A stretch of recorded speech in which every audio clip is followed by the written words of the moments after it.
What is it about playing bad heroes that you love? Uh,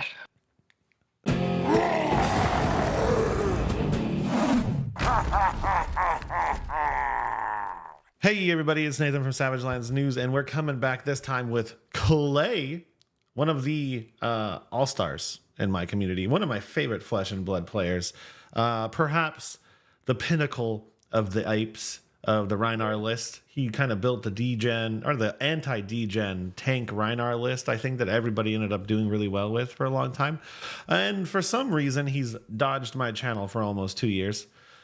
I don't know how you've done that, Clay, but how are you doing today? doing really good. It's been a busy couple months. Yeah. Haven't played as much Flesh and Blood as I'd like since Portland, but Me too. Yeah. good time for a break. Yeah. It's hard to play all the time with real life. You got a job, you got school, you're on the big things with your degree coming up. So I can't blame you. However, you have been playing enough to show up on streams, and not just show up on streams, do well on streams. Yeah. Playing Gotta thank Kelly another for that one. unconventional hero. What is it about playing bad heroes that you love? It's not that I look at the hero and I think this is trash, I'm on to make it work. Yeah. It's like I will see a hero and I will fall in love with it, and I'll have this vision of what it can be. Yeah. And I think if I put the time into it and, reflect on myself and the metagame sufficiently, then I can turn that into success. Yeah. And that's worked for me before. It has, yeah. But it's also a great way to spend a lot of time just like zigging when everyone else is zagging. That's true. I don't blame you, man. There's something about I haven't yet in my fab career been able to bring myself to play the meta hero just because. I haven't done it yet. I don't know if I'm going to be able to do it.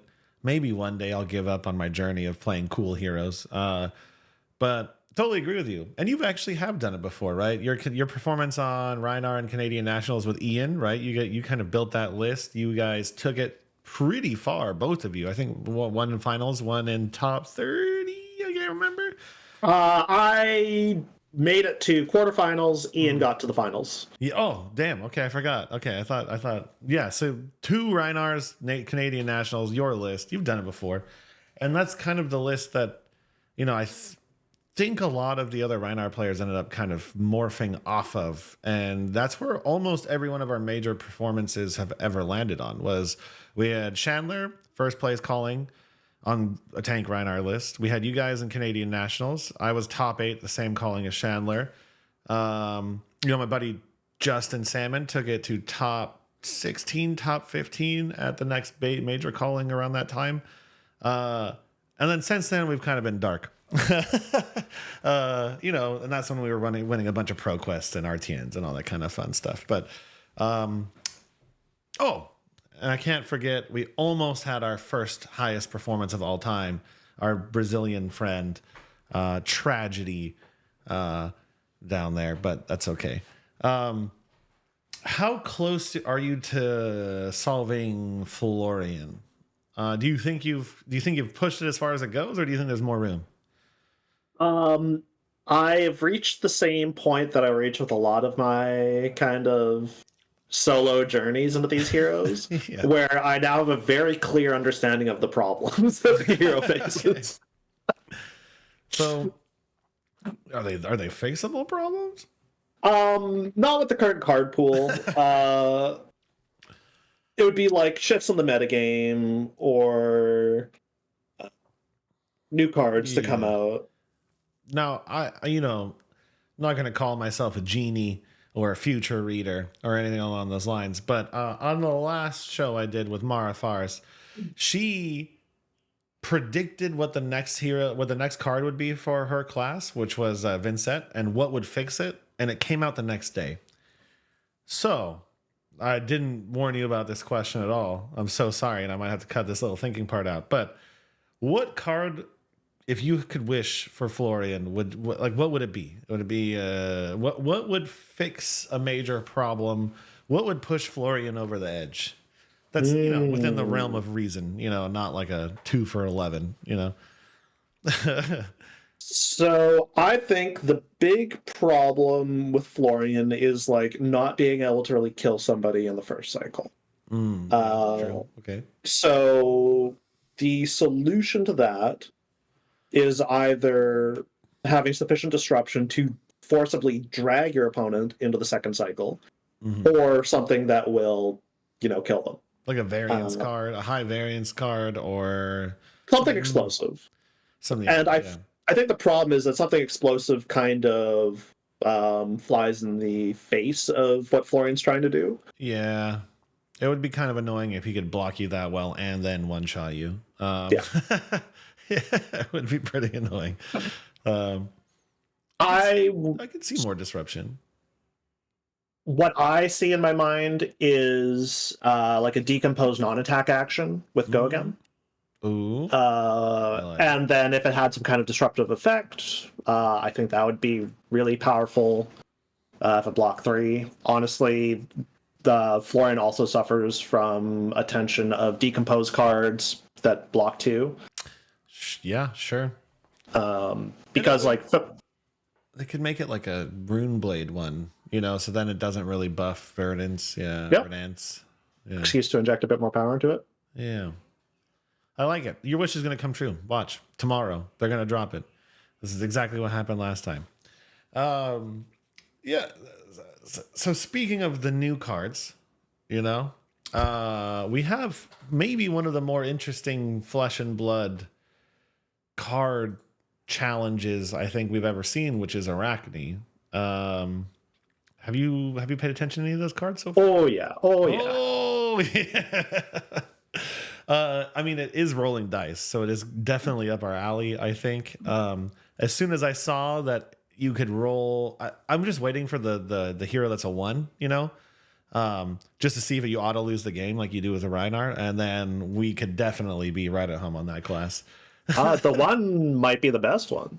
Oh, we've already got the 1. It's the Black Widow. One. Oh, was it the Black Widow's 1? Oh, so she's the 1? Yeah. Oh my goodness, I didn't realize she was 1. Wow, she's rad. Now she's broken. Yeah. I'll put it on the screen. Yeah. Discard an assassin card. Target assassin attack gets +3. If it has stealth, it gets when it hits a hero, they banish a card from their hand. That's kind of cracked.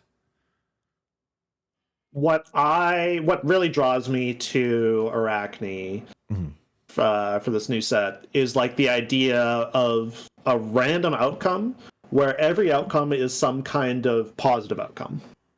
And it's up to the player to solve the problem of how to turn it into a positive outcome, because these are all going to have all sorts of different effects. So you are saying you're tired of your random rolls destroying your entire day, Yeah. A balanced risk reward is something I always enjoy. If I'm getting sufficiently powerful reward for risking self-destruction, then I don't mind.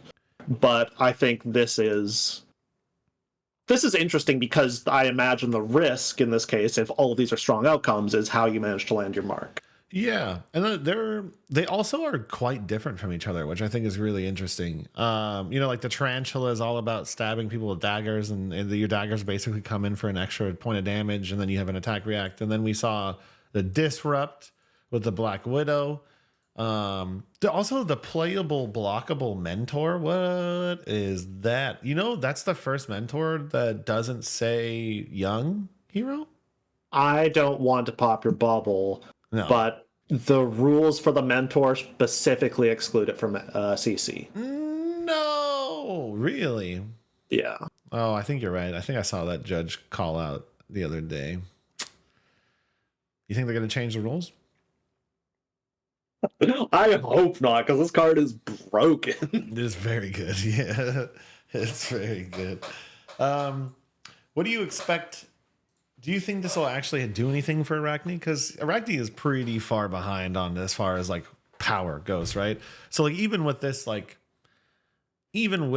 kind of poke up, do you think it's really going to push him above the edge? Because I guess he kind of got he got the +1 and go again if it hits, right? As his new hero text or their new hero text. Do you think this is going to push Arakni over into playable? Well, I think what we can do is we can look at what the flaws of Arakni have been traditionally. Like the original Arakni had hero text that didn't really add any value to your game plan. So that's pretty hard sell. True. Future Assassins kind of had different approaches to not necessarily adding direct value. Yeah. This new Arakni, just +1 damage on your first stealth attack every turn is already like better text than any assassins kind of gotten thus far. That's actually true. And then additionally, Go Again solves the issue of assassin hands that don't convert very well after you disrupt them. It has, the kicker that you have to land the attack, but, Assassin's never had an attack reaction in its life. Yeah. And it's very tricky. I honestly think that I'm kind of nervous about the next generation, Assassins are really frustrating to play against. Oh, I don't disagree. Arakni is going to be very hard to play against. I feel like it's going to be right there next to New is my guess, as far as because Arakni already did run a lot of attack reactions. So every time that 4 is coming at you that, you're 2.5 cards away from that stopping that attack reaction. And then if you use your equipment, Arakni can just delete it, Yeah. It's going to be fun. I'm really hoping for something absolutely wild for the 6, It's just every time you attack, you gain 6 action points and do 34 damage, It'd fall right in line with some of these other heroes. They need some pretty awful options, like if the 3 or something is just no text at all, then maybe we turn can into regular Arakni. Imagine that. That would be kind of cool. That'd be so funny. Roll a 6, turn into Enigma. No thanks. All right, so we've talked a little bit about these new cards. You know what else came out, Clay? Some brute love.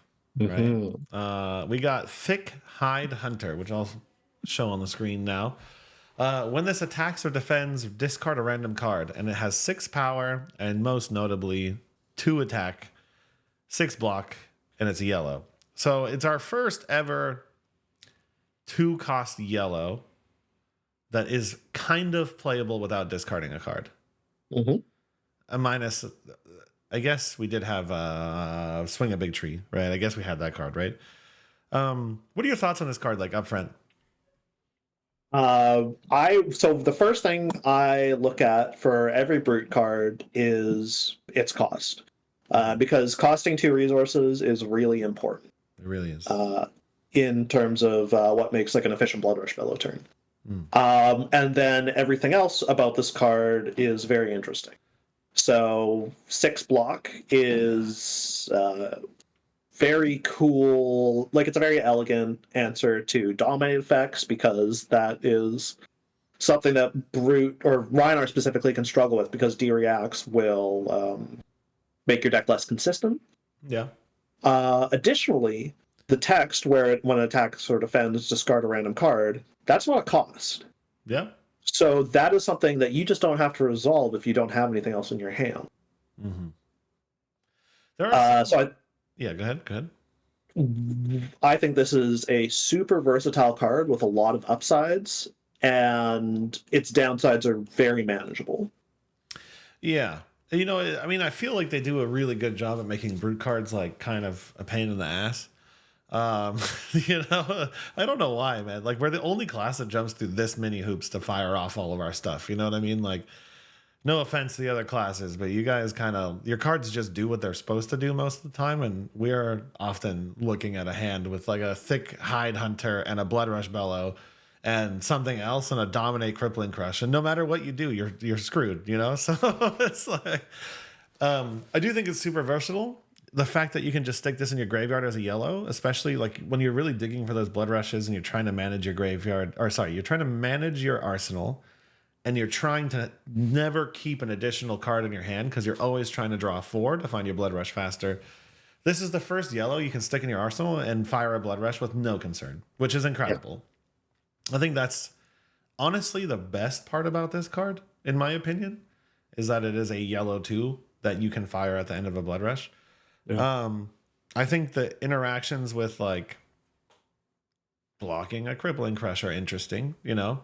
I think it's useful, but a lot of the time you're probably hurting pretty bad from doing that. You know what I mean? There are so many cards that Rhinar has that you really don't want to just throw in the trash, you know? Because like, what if it's your blue? You know, your blue. And it's always going to be your blue. Every single time you discard a card, it is your Wrecker Romp 100% of the time. I don't know why, but I've done the math 100%. So I don't know. I'm kind of interested. I'm interested to see. If that's the way it is, you just need to look at your hand and see what it does without the blue. Cry most of the time. You know, I'm a 17 bluer. You know, I'm still a true believer in 17 blues. So I only get one of those a hand. There's also some cute interactions with it too. You know, it does some like it still says discard a random card. Mm-hmm. So it does actually fuel off of Skullcrack, right? That is true. So you can do things like pitch a blue, or you could scab skins, pitch a blue, Sickhide Hunter, Skullcrack, Club. That's pretty hot. Yep. And what is that? A 2-card 10 with an Intimidate? Like 11 with a, yeah. That's not bad. Yep. You just have to roll scabs. I don't know. I like it. I think it's an auto clue. Do you kind of agree? Yeah. What would fix Rhinar? I have some insights here and some thoughts, but I'll go. What do you think would fix Rhinar right now? I would love if Rhinar had access to better blues. Yes. I think text lists like Intimidate Go Again is like a very underwhelming blue base for the hero. And I think what a lot of heroes get to increase their powers, like better blues. Like for instance, the Warrior Spoiler is like a very good blue card for a class that also has to run very, mediocre blues. Yeah, their blues are pretty bad too. I'm at the point where I think like 4 blue 6s would make Rhinar absolutely competitive. He needs like 4 of them. So I don't want to burst your bubble, but I had a very funny discussion with James White, Pro Tour. No, it was at World San Jose. So I run into James White, and I talked to him. He immediately recognizes me as the guy that played Rhinar Canadian Nationals, which is like incredibly flattering. And I say it's like, hey, I really love Rhinar. I don't think you guys should actually print any more blue 6s for the hero because I think it undermines the identity of the hero. Yeah, and he was like, you are completely right. We are as a matter of fact, we aren't ever going to print another blue 6. I've heard this multiple times from multiple LSS employees. I have another funny story. I was in I don't know if I should say this, but I was in Osaka. I was in Japan with the LSS team, right? The developers. And at some point, they were kind of making jokes about, I don't know, the cards, new stuff, whatever, right? And I was like, when are you guys going to give me some new Rhinar love? You know what I mean? Like, when is this going to come? And they looked at me and they're like, dude, you play Rhinar. Like, you're not getting anything. This is like the point of that hero. You know what I mean? Like, it's your fault for playing that class, dude. It's your fault for playing Brute. I don't know what you want. And I was like, oh my God, dude. It's just so true. Holy. Yeah, literally looked at me and was like, you're never getting anything. We're going to fix Warrior. We're going to fix these other things. You're never getting anything. I was like, okay, I'll go cry in my hole now, Because I brought Rhinar to the Portland, right? And I swear to you, if I had 4 blue 6s, I would have won. It's crazy. The only games I lost were the ones where, you know, the wild ride hit the reckless swing off the top. You know what I mean? With 3 cards in my hand. Those are the games I lost. Rhinar's pretty. If you play the degen package like Eugene does, there's a chance. The problem is you're going to lose eventually to your pulpings and your wild rides. You know, you're just going to eventually lose to them. I don't know what else he needs. Maybe some more on hits. If we're never going to get the degen package, then maybe some more on hits. What I really liked was Dig Up Dinner. I think that was a super cool blue. That is a cool. And blue. I would love more cards like that. Like, you know, it's annoying. You can't play it anymore. Why is that? Because new will absolutely beat you. Oh, right. It goes infinite. Yeah. You literally can't play one of his best blues because it is perpetual until she gets all of her CNCs back. Yeah, that's true. I guess you can board it out, but she heals off of it. Yeah. Forever. That's tough. That's tough to be a Brew player, you know? Dude, it's tough, dude. It's so tough. You know, I was playing Tear Limb from Limb, and you know, one of the news sirens called my Tear Limb from Limb out of my hand, and I was like, this is illegal. I can't even block with this. You know, why can you do this to me, dude? Why can you do this? It's so stupid. Wow. But that's why I'm a Vin set player now. True. I'm a big Vin player now. Big Vin. Vinny all the way. All right, so Rhinar's unfixable. Next question.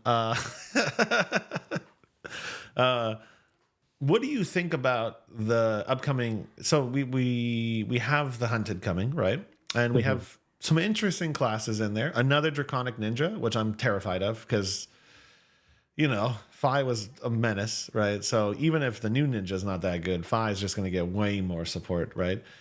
A Warrior, which I think is really interesting because Warrior's been dead for, in my opinion, quite a while. And then Arakni. Do you think this set has like a pretty... Do you think there's a lot riding on this set? So my opinion is that this set will not have as much impact as the Misspell Heroes rotating. I think so as well. Yeah, I think that's fair. But what's your thought of, like, why? So the Misspell Heroes are all very strong and very good at like pushing out strategies. Yeah. And anything that competes with them would continue that problem. It would just be like an endless cycle of pushing out strategies. Significantly stronger, more oppressive heroes that only further make other heroes useless, basically, right? Yeah. I think and I think the best thing they could do is print another like Rosetta-like set where you have like one or two heroes that can like kind of punch up there, but not really dominate. Yeah. And then eventually those Misspell Heroes rotate, and then we get like a more rich metagame, and then it's kind of like anyone's game. Yeah, I do think the Misspell, you know, I've lived through it all as a one-trick player. You know, it is very hard to be a one-trick player because you're good for a small window of time, and then you're pretty bad for a long period of time. Most of it is how it typically works, you know. And I wouldn't say the Misspell Heroes are the worst balanced heroes of all time. Of course, that goes to Starvo, and I think Lexi. You know, obviously Tales of Aria, all 3 heroes LL'd very shortly after their release. Lexi was kind of the worst hero in my opinion because she did everything: disruption, attack, aggro, control. Starvo right there. But you know what these Misspell heroes do is they're not the most fun to play against. Yeah. Right? I could play against a Starvo and feel like I'm having a pretty fun time, you know? Like even when they're kind of hitting their lottery, you know, I could still feel like I was going to get there, you know? But when you're playing against a new, I just want to like pick up my cards and throw them, you know? And it's not even a bad matchup. It's like a totally fine matchup. I just don't like playing against new, and I don't like playing against Enigma. They're just annoying, you know? I have a counter argument. Do it. I think if Starvo was around during Talishar, it would be the most miserable deck to play against because it would get solved so much faster. It's true. Because like the late life Starvo lists were like so powerful and Yeah. so resilient to everything. Like the Michael Hamilton list Yes. he was running, those running like Turn Timber. True. True. Um, Just there, unbeatable juggernauts, pretty much. Yeah. I mean, he LL'd by almost double in one season. So yes, he's probably the least balanced hero of all time. I agree. But you know what? I still think it's not fun to play against misspell heroes. I'll die on this hill. that doesn't like our points aren't mutually exclusive. That's true. Um, yeah, and I also think it's a shame that like Enigma, honestly, it's an illusionist class problem, right? I think the illusionist class is very impossible to balance at this point, or very difficult to balance. I think the best we've ever gotten is Prism 2, right? Because she's kind of feels okay, but even then, Prism 2 has the ability to lock you out of the game, which is kind of lame. But Enigma turns off too many heroes for I think her to be fine to exist. Like Dory's gone, Kasai's gone, the warrior class is gone, brutes are pretty much gone, guardians are gone. Florian is okay. You told me pretty good. Even we'll talk about that later. But some people were arguing like half of the classes are gone because of Enigma. You know, they might be sore losers, but I do kind of agree with them a little bit. You know. I think there is a bit of a history of LSS kind of underestimating the power level of illusionists. Because I remember quite early on, there was a lot of like patting on the back from LSS. It's like, you know, we made like a lot more fair illusionist. And that was true until people realized, like, you know, there was so much more you could be doing with the class than just running a bunch of no blocks and dying. Yeah, true. I mean, yeah, Enigma kind of turned into I think Mara on my last episode kind of said it perfectly. She's like the least fun deck to play and play into because she presents you with a problem of I have this much number on my side of the table. Do you beat my number? No. You lose the game. Right? There's not really much more advanced thought, right? It's like can you beat her number every turn? And if you lose for more than like one or two turns in a row to beat that number, her number gets bigger, right? And at a certain point, you're never getting past the number, right? It's like at some point the number is 35, and you know you're never gonna go over that wall of defense, and she's gonna fatigue you out, and then you lose the game. And she also kind of has like a really high variance play, which I think also impacts that. You know, Mirror Guy, right? Yep. She has a really high number you have to beat every turn, and then once in a while she's going to double Mirror Guy you, and now suddenly that number is enormous. You know. But the new heroes do have a lot of pinpoints. Like they're very low daggers, right? They're both dagger based. That might disrupt her flow if it's a lot of small attacks. Pop, pop, pop, pop, pop, pop, you know? Yep. Yeah. Do you think there's anything they could do to fix it, or they just got to let her go? I think any solution they implement will be too late. I think she will LL like before the next set release. Probably. I mean, she's at what, like 800 now? She's really high up there after her last couple wins. And Fi just won an event as well. So like our misspell heroes are kind of on their way out. I think we'll pause for a second. Enigma is at 690 LL, and she got 600 of that since Rosetta released. 690. What's Zen at right now? Zen is at 845. Yeah, man. Zen's almost gone. Enigma's almost gone. New's gonna be here forever though. She's at 580. Oh wow, wow.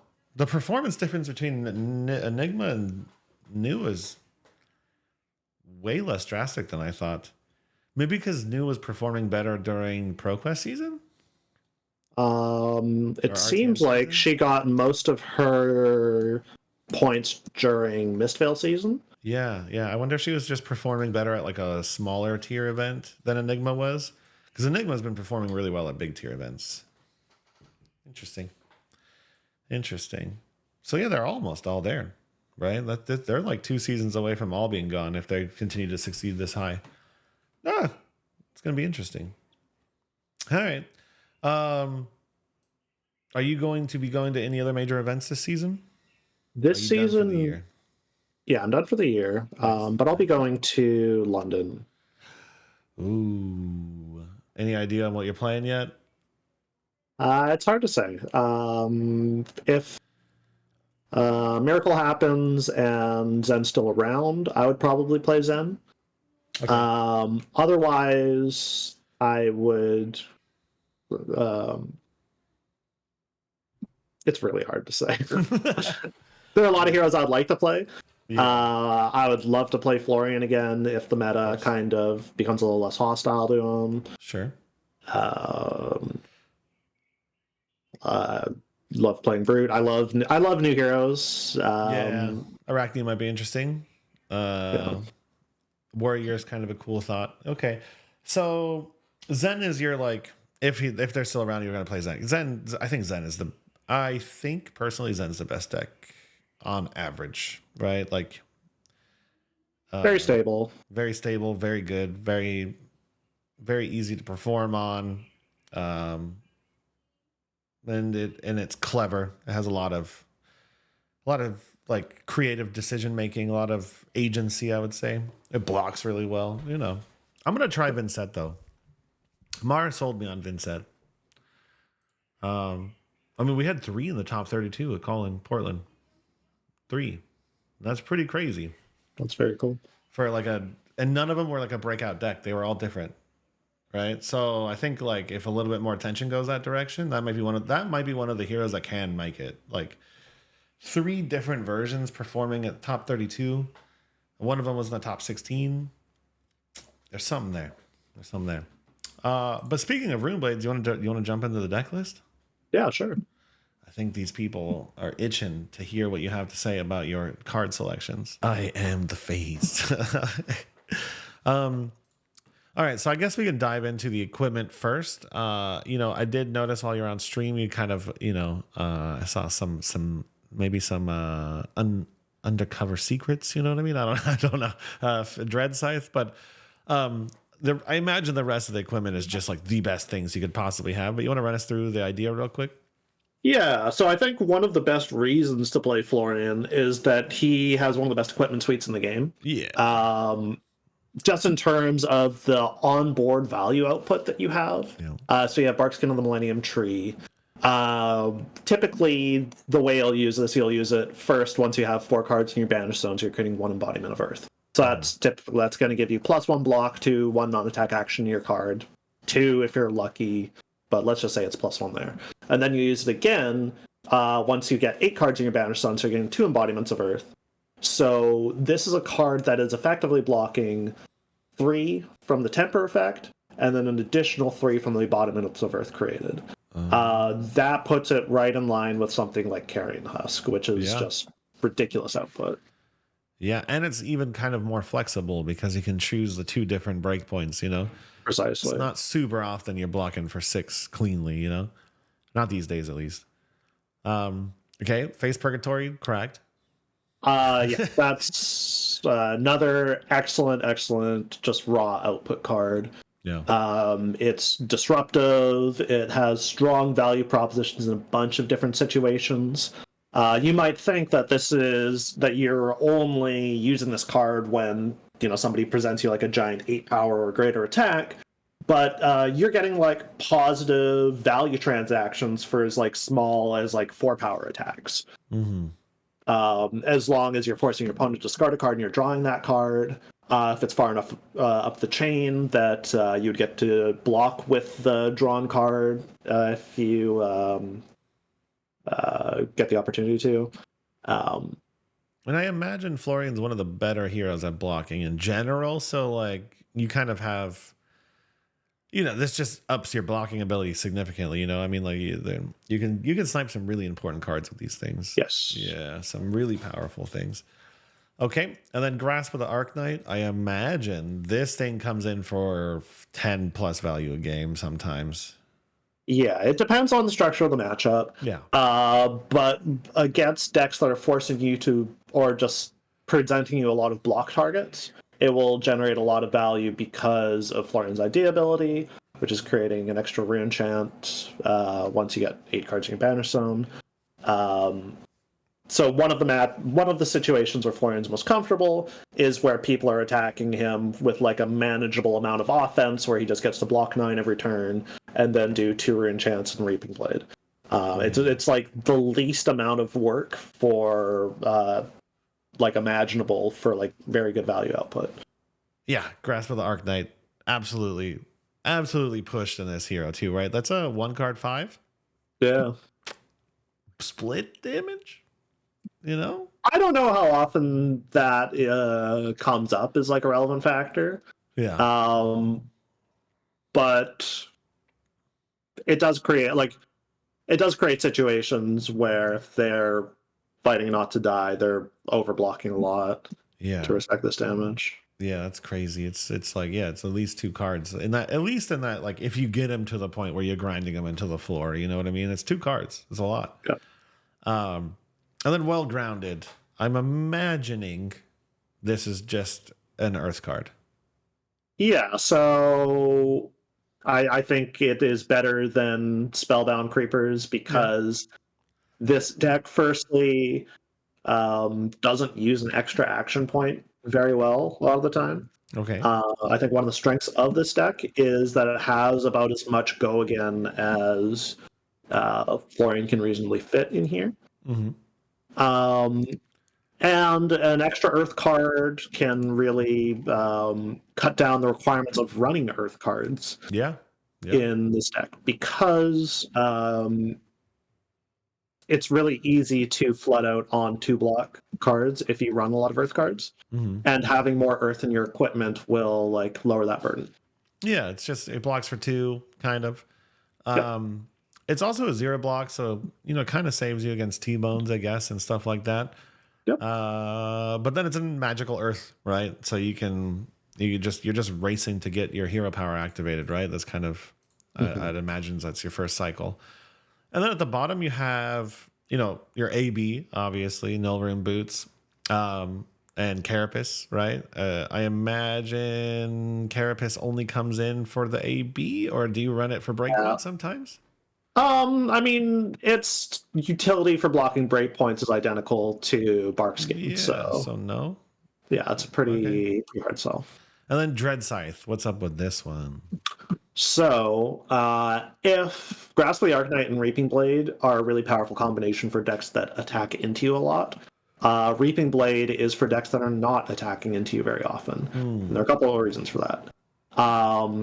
Reaping Blade is not just a 1-for-3, it also has a line of text that blocks life gain. That can be a problem with decks that are blocking you a lot because you will usually have the life advantage. And that means that you are losing life off of, you're not gaining life off of your Arcane Seeds lives. You're not gaining life off your Germinates. Yeah. And these are like really small value transactions that can add up over the course of the game. Additionally, if they are leaving you with more than 1 card every turn, it is just slightly more efficient to attack for 6 rather than 5.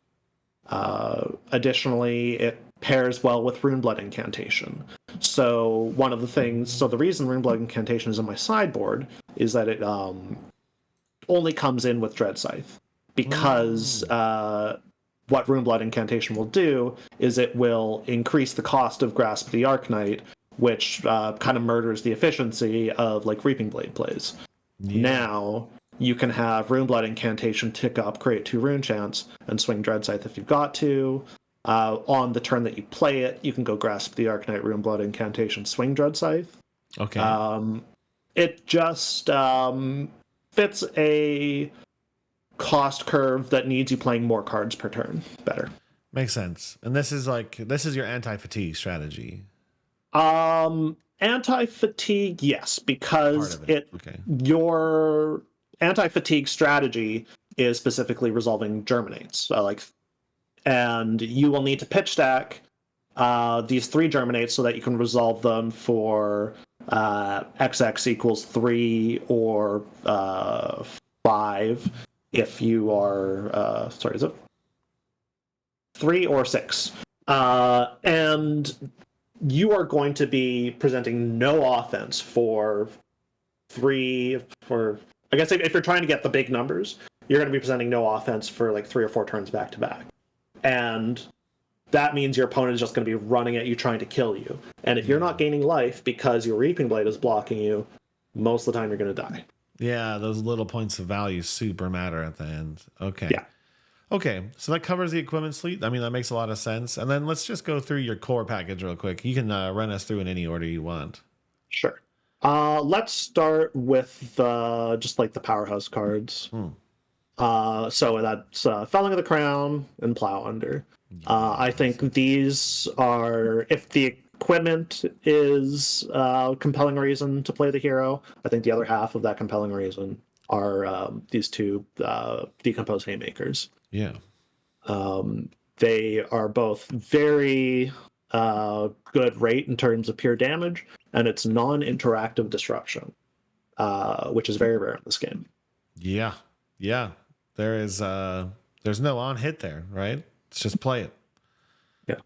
That's really good. Yeah, Felling the Crown it's such a beautiful card.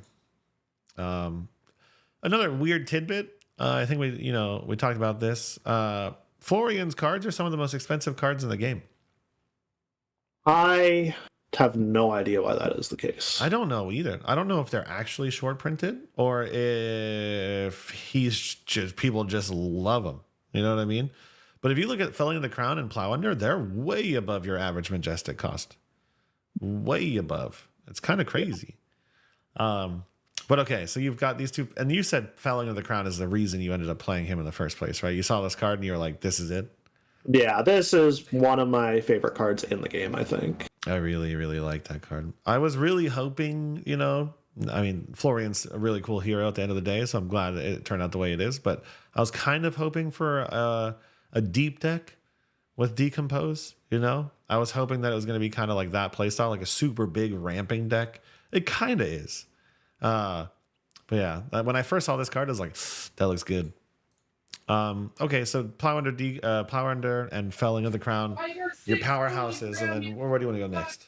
Let's look at the skeleton, I guess, like the stuff that props up these 2 cards. Sure. So that would be like the Autumn's Touches, Yep. the Arcane Seeds, Yep. the Fruits of the Forest, Okay. and the Rootbound Carapaces. So these cards are not incredible in of themselves. They are the fuel to power both Florian's ID and the effects themselves on Felling of the Crown and Plow Under. These cards have problems. They block 2, or Rootbound Carapace only becomes efficient if you have resources to decompose for it. Mm-hmm. In the sideboard, we have Cadaverous Tilling, which comes in for 8 if you can power it, but again, it's also blocking 2. So many of these Earth cards block. So it's kind of interesting. I wonder why that is. The Earth cards I always imagined would always block 3, but no, a lot of these block 2. He's kind of fragile in that weird way, right? That balancing. Yeah, it's the tension of the hero. In order to get these really excellent effects, it requires paying a cost, and the cost is that you have vulnerabilities in your defense. Yep. Yeah. Okay, so that's your core Earth package, and the reason you have those cards is to power your Plow Unders, your Florian ability, and your Felling of the Crown, right? Yes. Yeah. Then everything else is pretty much go again package. Runeblade, go again. Yes, because one of the easiest ways to exploit a deck like Florian is whenever you see Felling of the Crown, you bottom 1 card from your hand, and then you block the rest of the cards in your hand. And you look them dead in the eyes, and it's like, how are you going to spend 4 or 5 cards? Right. So my answer to that is to put in as much efficient, good blocking go again that I could find. So that's the E-Strikes. E-Strikes in the main deck. Malefic Incantation is the most efficient go-again damage Florian has access to. It's 6 rune chance over 3 turns once you get his ID online. And if you don't have his ID, it's 3 rune chance for 1 card with go-again. Very good rate. Still very good, yeah. Swarming Gloomveil. Very synergistic with Grasp of the Arcanite, Reaping Blade. Before Florian's online, that's like 2 cards for 7 damage. Once Florian is online, that's 2 cards for 9 damage. That's pretty good. If we go Arcane Seed's Life, I kind of already discussed, but also just like extremely efficient card with go again. We have Bramble Spark in the sideboard. Now we're kind of scraping the bottom of the barrel with like action point generation, but still 0 for 4 go again. Very good. Mm-hmm. And then I already explained Runeblade Incantation. Yeah. So these cards are there. I mean, it's kind of you're looking at the same problem that a lot of brutes typically have, right? Like where you draw up 4 cards and your opponent's like, "What are you gonna do? Play 4 cards?" You know, Yeah. You know, anytime you don't draw a go again card, yeah, it's like it's such a momentum waster, right? So these are your answer, and they're really good when Florian's turned on. Like a 0 cost go again 6 is nuts. Yeah. Right? Swarming Gloomveil, like right when you said it's a 2 for 9, geez, that's crazy, right? Because Swarming will turn on for 4, 2 rune chance, and then 3 off your weapon, right? Yep. That's Leviathan numbers. You know what I mean? You're speaking Leviathan numbers. What is, I mean, and I guess there's your blues and stuff left, but what is your, like, the combos you're kind of looking for in the mid game? Because you said your end game, if they're going to fatigue, if they're really trying to get you out, is to stack the Germinate kill combo, right? Like 6 rune chance, 6 rune chance, 6 rune chance, right? Or I guess 12.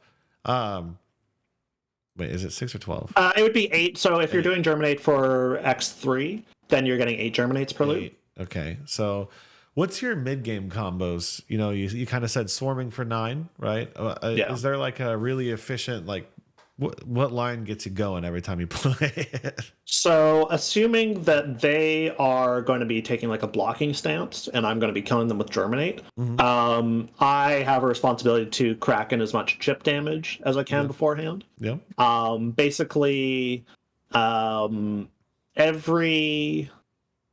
10 life that I do in the first cycle puts less burden on how many Germinates I need to resolve and how big they have to be.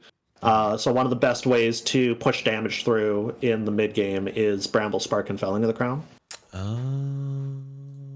Okay. So this deals +1, then +3, right? So you're coming in for 11, 12 with an on hit. It's pretty. 12 and bottom a card before they get to block. So you're popping at least 3-ish through, right? 3 plus, yeah. And of course, you still have your action point before the Felling of the Crown. So if Arcane Seeds or Swarming Gloomveils are part of that. Yep. Okay. And then you're generally trying to pair strong go again effects with Felling of the Crown to deal damage. That totally makes sense. And then these other cards, I'm imagining here your fatigue strategy is second cycle for sure, and then set up these monstrous non-attacks. While you kind of go for the Germinate, because like you said, Runeblood comes in for 6, that's nuts, right? Malefic comes in for 6, that's nuts. What do you think is what is like your fatigue mindset when you go into like those games? I am trying to. So the fatigue plan for Florian is very straightforward. You just want to make sure there are no reds anywhere near your Germinates. Okay. So your job is to play your reds out as efficiently as possible, avoid sinking them at any cost, and if you do have to sink them, you have to pay close attention to where they are in relation to your Germinates. That's not something I always do. I'm not the best pitch stacker. That can sometimes get me into trouble. Okay. And then what's your aggro game plan? So the aggro game plan is to actually just run at them. If you watch my streamed game from the Portland Calling, I am against Enigma, and Enigma is like typically considered like a non-starter matchup for Florian.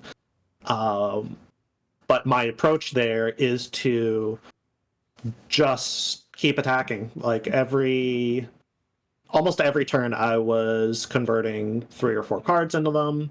I do fall behind for a couple turns as I'm like forced to play 2 card hands, but then I also have Summer's Falls to catch back up. In the situations where I am being an aggro deck, I am basically setting up for a fatigue anyways. Okay, interesting. And then you said that like, where would you position Florian in the meta right now? Would you say, like, because he has he's got some weaknesses, right? So for you, it's not Enigma, which I think is amazing, right? You've overcome that big hurdle that a lot of Florian players weren't able to overcome. What do you think that the hurdle that is left for you is? So they are decks that can force you to make blocking errors, that can prevent you from getting to your second cycle. They are decks that don't allow you to decompose for various reasons. Dominate. So my losses at the Calling specifically were Aurora, New, and Azalea. Wow. So Aurora killed me in first cycle because it was like the Channel Lightning Valleys didn't line up with my 4 blocks, and the Flicker Wisp combo just dealt so much damage that by the time I got online, I couldn't really do much with it. Yeah.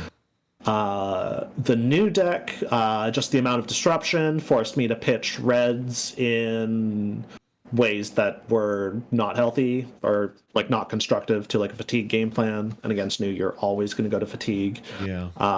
And I screwed up my Germany pitch deck. Okay.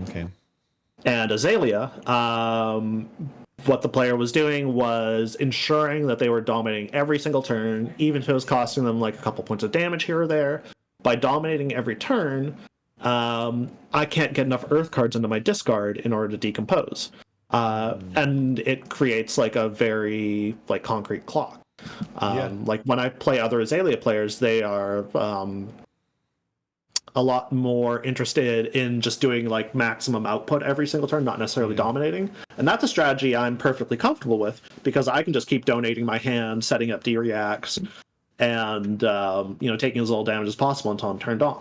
Right. But if you're dominating every single turn, I just die in 7 turns, and I have no Earth cards in my discard to get started.